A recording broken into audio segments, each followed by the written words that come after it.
अस्सलाम वालेकुम dear students, कैसे हैं आप सब। My name is Ryan Malik and I am here to discuss with you the full book paper of physics class 10th। तो आइए डिस्कस करते हैं आज का paper.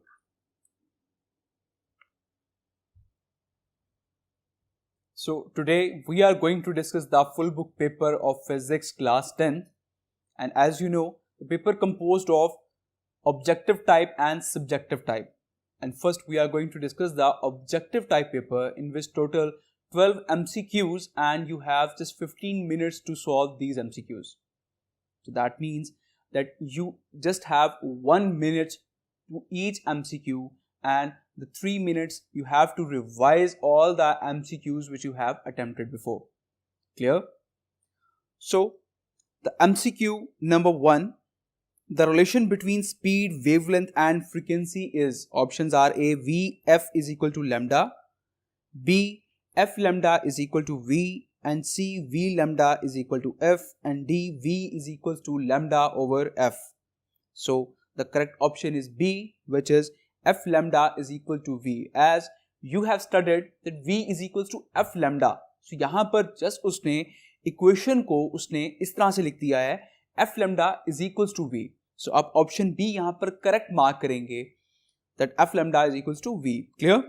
So MCQ number 2, at extreme position potential energy is A, maximum, B, minimum, and C, both A and B, and D, 0. As this MCQ is not complete because the mention is extreme position potential energy is. अब किस चीज की extreme position की बात कर रहे हैं हम? सो बेसिकली यहाँ पे एमसीक्यू की कंप्लीट नहीं है।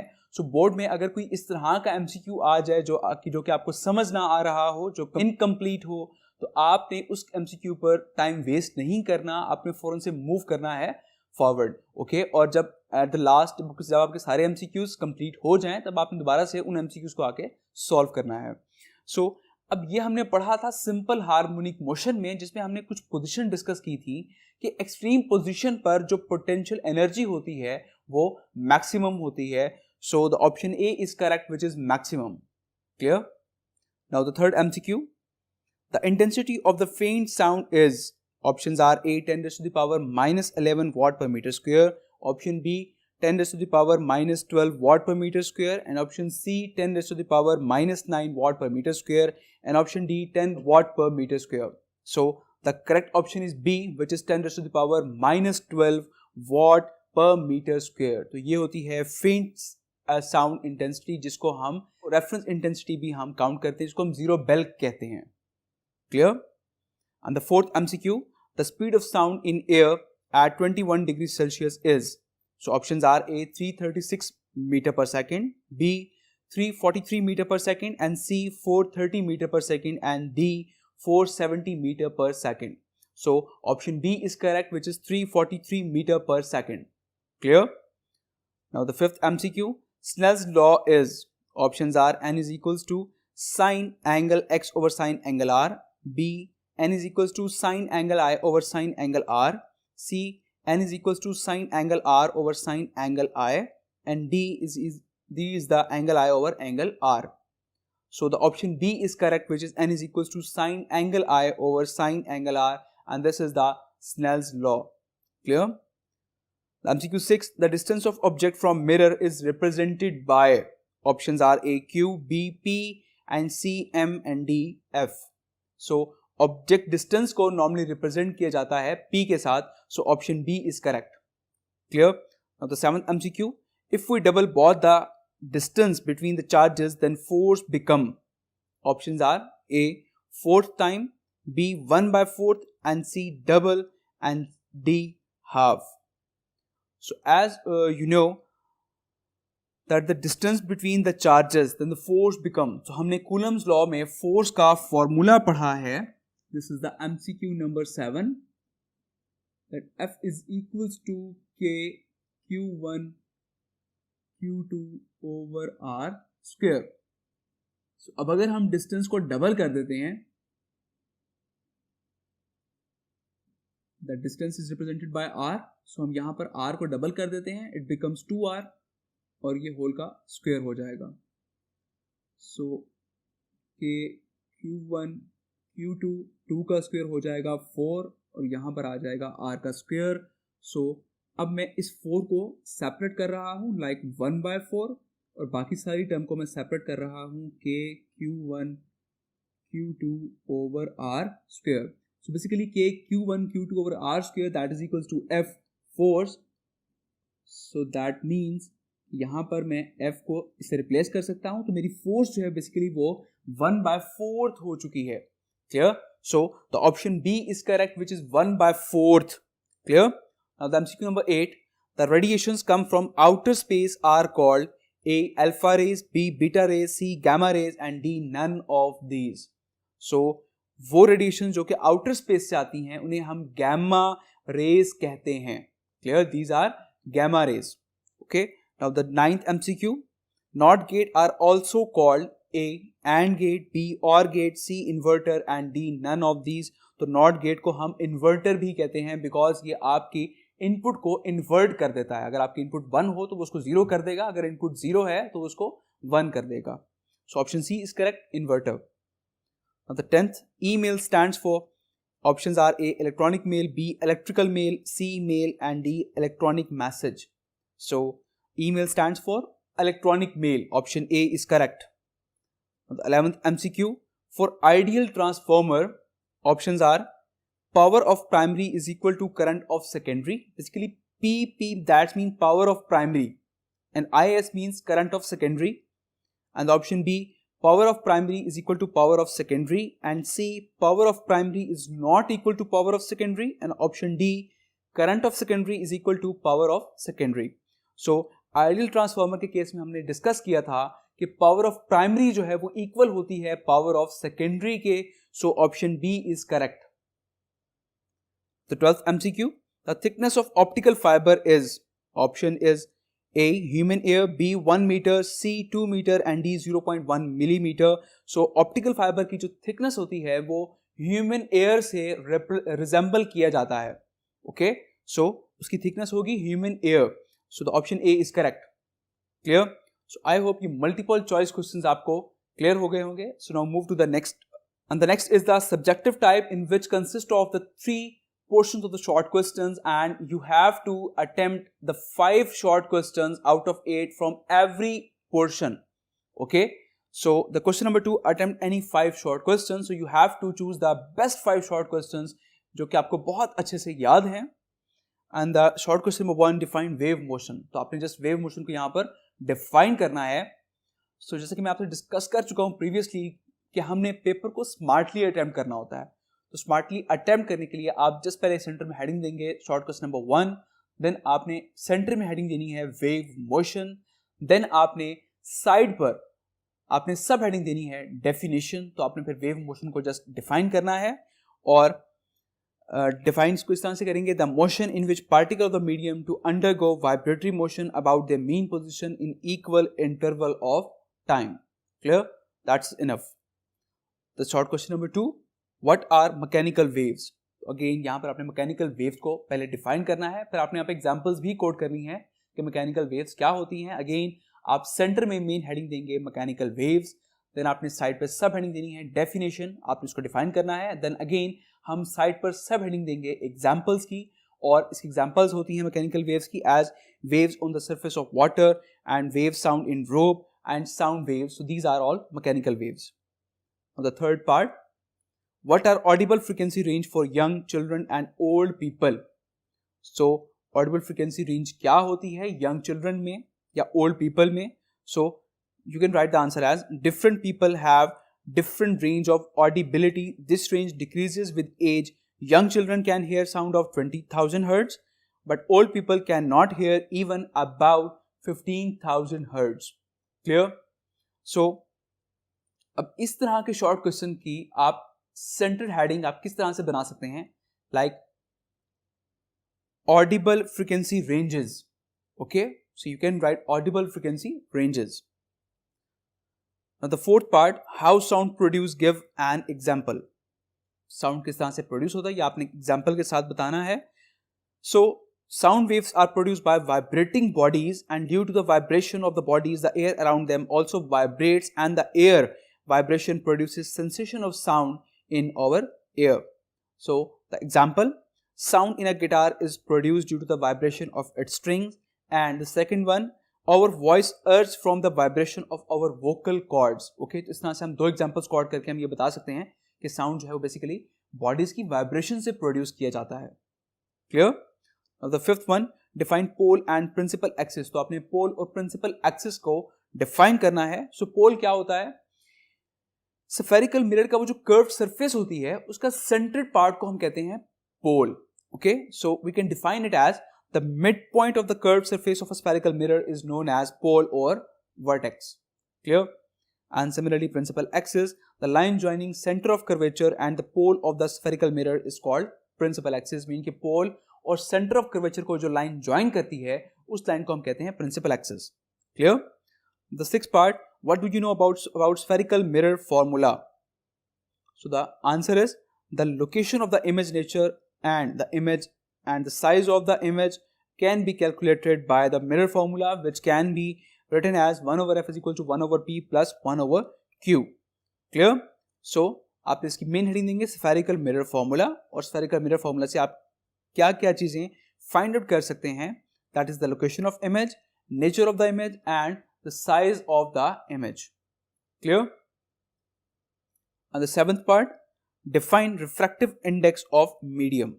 सो रिफ्रैक्टिव इंडेक्स को आपने यहाँ पर जस्ट डिफाइन करना है. सो आप मेन हेडिंग देंगे refractive index of medium, and then आपने उसको फर्दर डिफाइन करना है. The refractive index in of a material is the ratio of the speed of light in vacuum to the speed of light in material.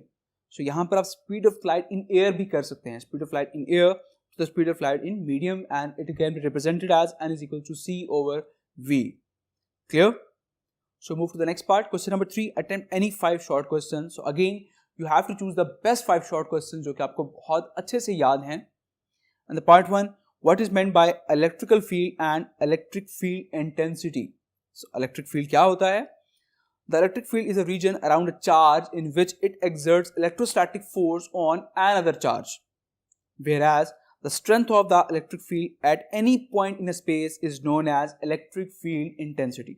So electric field क्या है? एक charge के surrounding में एक field मौजूद होता है कि जो कि फोर्स एक्सर्ट कर रहा होता है एक और चार्ज के ऊपर, तो उस पूरे रीजन को हम कहते हैं इलेक्ट्रिक फील्ड. क्लियर? और उस इलेक्ट्रिक फील्ड में किसी भी खास पॉइंट पर इलेक्ट्रिक फील्ड की स्ट्रेंथ क्या है, that is called the electric field intensity. Clear? Like for example कि ये एक चार्ज है Q, तो इसके सराउंडिंग में ये इसका इलेक्ट्रिक फील्ड होगा. अब मैं कहता हूं कि इस पॉइंट पर इलेक्ट्रिक फील्ड की स्ट्रेंथ क्या है, तो वो होगा electric field intensity. Clear? The second part, what do you know about capacitor? So capacitor क्या है? कैपेसिटर जो है एक चार्ज स्टोरिंग डिवाइस है, और there are also 2 types of capacitor, that is fixed capacitor and variable capacitors. Clear? So यहां पर आप सेंटर में मेन हेडिंग देंगे कैपेसिटर्स, देन आप हेडिंग देंगे सब हेडिंग साइड पर डेफिनेशन, आपने इसको पहले डिफाइन करना है, एंड देन हम सब हेडिंग देंगे टाइप्स ऑफ कैपेसिटर्स, देन आपने उसकी टाइप्स मेंशन करनी है. Clear? The third part, define electrostatic potential and write its formula and unit. So आपने इलेक्ट्रोस्टैटिक पोटेंशियल को डिफाइन करना है. अगेन आप मेन हेडिंग देंगे सेंटर में इलेक्ट्रोस्टैटिक पोटेंशियल, देन आप सब हेडिंग देंगे डेफिनेशन, और आपने इसको डिफाइन करना है. जैसे कि यहाँ पे मेंशन है कि फार्मूला और यूनिट भी आपने बताना है, तो अगेन आप साइड पर सब हेडिंग देंगे फार्मूला, आपने इसका फार्मूला बताना है, एंड देन आप साइड पर सब हेडिंग देंगे यूनिट, और आपने इसका यूनिट भी मेंशन करना है.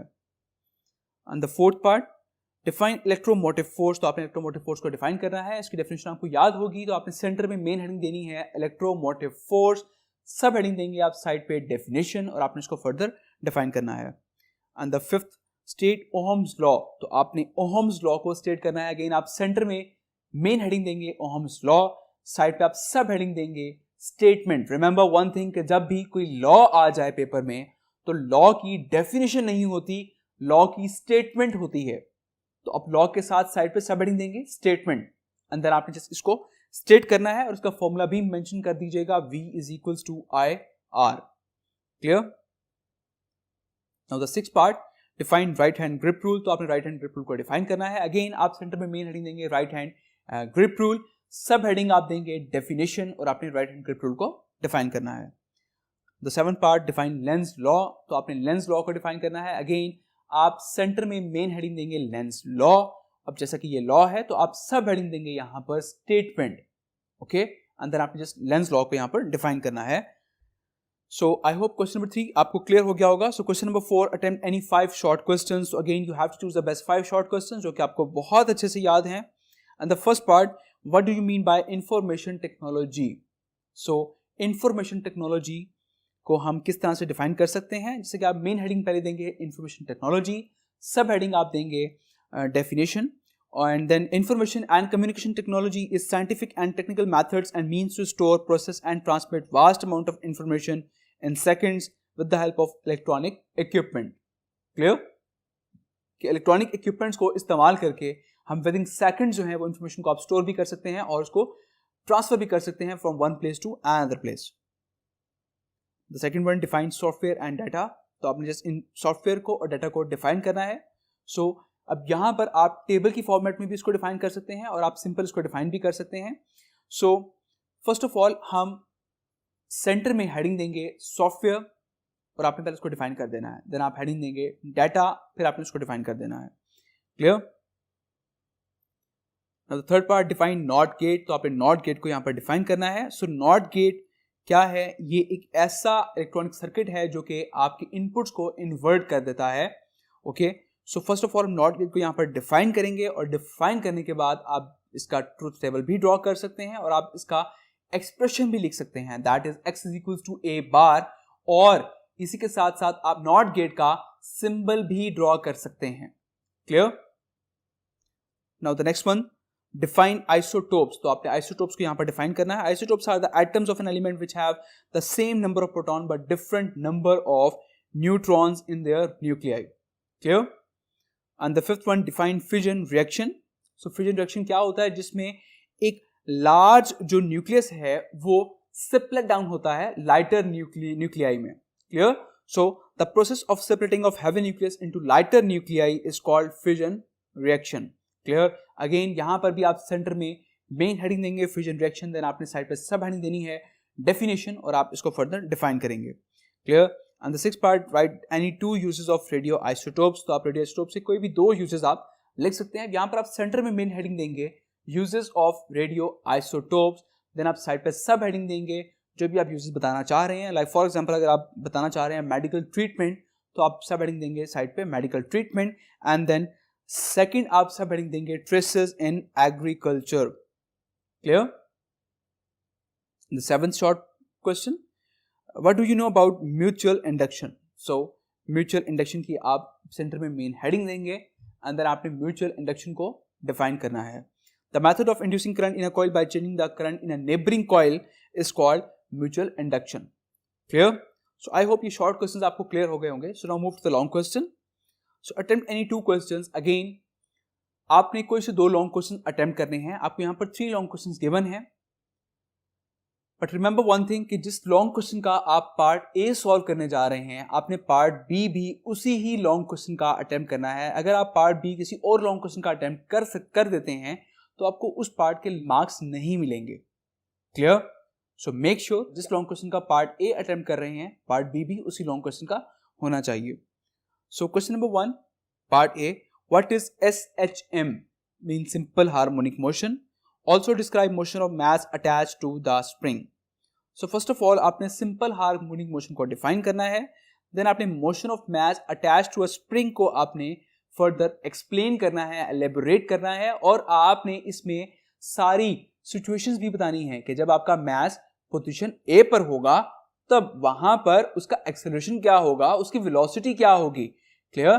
Similarly जब mass move कर रहा होगा, ठीक है, तो किस फोर्स की वजह से मूव करेगा, that is the restoring force. तो यहां पर आप उसको भी डिफाइन करेंगे और हर पोजीशन पर उसकी सारी आपने टर्म्स भी बतानी है कि वहां पर एक्सेलरेशन क्या होगा, उसकी वेलोसिटी क्या होगी, एंड सो ऑन। क्लियर? सो इस तरह से आप इस लॉन्ग को कंप्लीटली यहां पर डिस्क्राइब कर सकते हैं। तो part B, a convex lens of focal length 6 centimetre is used to form a virtual image 3 times the size of object, where must the lens be placed. So अब convex lens की आपको focal length given है 6 centimetre और उसने कहा कि जो image का साइज होगा वो 3 टाइम्स ग्रेटर होगा, मीन्स कि वो 3 टाइम्स मैग्नीफाई होगा. सो m जो है इज इक्वल टू 3 ये आपको गिवन है. So as we know that m is equal to q over p, so m की जगह हम पुट कर देते हैं 3 और p वहां जाकर मल्टीप्लाई हो जाएगा. So q is equal to -3p. Clear? अब -3p हम यहां पर क्यों ले रहे हैं? नेगेटिव साइन कहां से आया? बिकॉज यहां पर एक कन्वेक्स लेंस यूज किया जा रहा है. तो कन्वेक्स लेंस में जो इमेज बनता है वो आपका ऑपोजिट साइड पर बनता है. दैट्स व्हाई वहां पर q जो है वो नेगेटिव होता है. So by using the simple lens formula which is 1 over f is equal to 1 over p plus 1 over q, तो इसमें आप वैल्यूज सिंपली पुट करेंगे और इस तरह से इसका फर्दर एलसीएम लेंगे और एलसीएम लेने के बाद आप इजीली p का आंसर कैलकुलेट कर सकते हैं which is equal to 4 centimetre. Clear? So object से 4 सेंटीमीटर दूर जो है वो लेंस प्लेस्ड है. तो यहां पर अपने रिजल्ट में मेंशन करना है the lens is placed 4 centimetre from the object. Question number 2 part A, what is parallel combination of capacitor and describe characteristics and features. So first of all आपने बताना है पैरेलल कॉम्बिनेशन ऑफ कैपेसिटर्स जो हैं वो है क्या, उसमें capacitor जो है वो किस तरह से अरेंज हैं, एंड देन आपने उसकी कैरेक्टरिस्टिक्स और फीचर्स भी आपने बताने हैं. तो कैरेक्टरिस्टिक्स को हम पॉइंट्स की फॉर्म में हम एक्सप्लेन करेंगे. So one by one according to the book आपने इसको एक्सप्लेन करना है. एंड पर आपने इसके फीचर्स भी बताने हैं कि पैरेलल कॉम्बिनेशन ऑफ कैपेसिटर के फीचर्स क्या हैं. Okay, so the part B, a transformer converts mains 240 volt into 12 volt. That means primary voltages जो है वो 240 हैं और उसको वो कन्वर्ट कर रहा है सेकेंडरी वोल्टेजेस में which is 12 volt. And if there are 2000 turns on the primary coil then find the number of turns in secondary coil. That mean number of turns primary coil के भी आपको given है which is 2000. तो आपने secondary coil के number of turns आपने find out करने हैं which is ns. Clear? So as we know that vs over vp is equal to ns over np. तो इस फॉर्मूले में हम सिंपली वैल्यूज को पुट करेंगे और इस फॉर्मूले से आप इजीली ns के नंबर ऑफ टर्न्स जो है वो आप कैलकुलेट कर सकते हैं which is 100. Clear? So question number 3 part A, write a note on internet. तो आपने इंटरनेट पर कंप्लीट नोट लिखना है. फर्स्ट ऑफ ऑल आप इंटरनेट को यहाँ पर डिफाइन करेंगे कि इंटरनेट है क्या. Internet is a system in which many computer networks all over the world are connected together to communicate with each other through communication medium. Okay, और आप सेकंड ये भी डिफाइन कर सकते हैं कि internet is a network of computer networks which spread all over the world. Clear? अंदर आपने इसकी वर्किंग को फर्दर एलैबोरेट करना है और देन आपने इसकी सर्विसेज भी बतानी है कि इंटरनेट की सर्विसेज क्या है. They are web browsing and email. Clear? The part B, carbon-14 has half-life of 5730 year. How long will it take for quantity of carbon-14 in sample to drop 1/8 of initial quantity? अब यहां पर carbon-14 की आपको half life given है which is 5730 years. उसने कहा how long will it take. Total time आपने basically find करना है कि जिसमें carbon-14 जो है वो ड्रॉप हो जाएगा 1/8 to it initial quantity. Clear? Let's suppose के इनिशियल क्वांटिटी ओरिजिनल सैंपल जो है वो है n0. सो अब रिमेनिंग सैंपल जो रह जाएगा, जो इसका फॉर्मूला हम इस तरह से लिखते हैं n is equal to n0 by 8. That is n0 by 2 raise to the power n होता है. तो यहां पर क्योंकि ओरिजिनल सैंपल का वो 1/8 रह जाएगा तो हम n0 को 8 से डिवाइड कर देंगे. Clear? So as we know that n is equal to n0 into 1 over 2 raise to the power n. So simply आप n की जगह प्लेस कर देंगे n0 by 8 is equal to n0 over 2 raised to the power n. So n0 यहां पर cancel out हो जाएगा और 8 को मैं लिख सकता हूं 2 raised to the power 3. So यहां हो जाएगा 1 over 2 raised to the power 3 and 1 over 2 raised to the power n. So that means clearly कि n जो है वो इक्वल हो जाएगा 3 के. That is the number of half lives. So we know the formula of to calculate the total time, that is equals to number of half lives into half lives. So number of half lives हैं 3 और half life आपको given है 5730 year. तो simply इसको हम multiply करेंगे तो answer आ जाएगा 17190 years. So this is the total time जिसमें उस सैंपल को ड्रॉप होने में मीन्स के 1/8 होने में इतने साल लग जाएंगे. क्लियर? सो आई होप ये पेपर आपको क्लियर हो गया होगा. सो अपना बहुत सारा ख्याल रखिएगा and best of luck for the board exams and take care. अल्लाह हाफिज.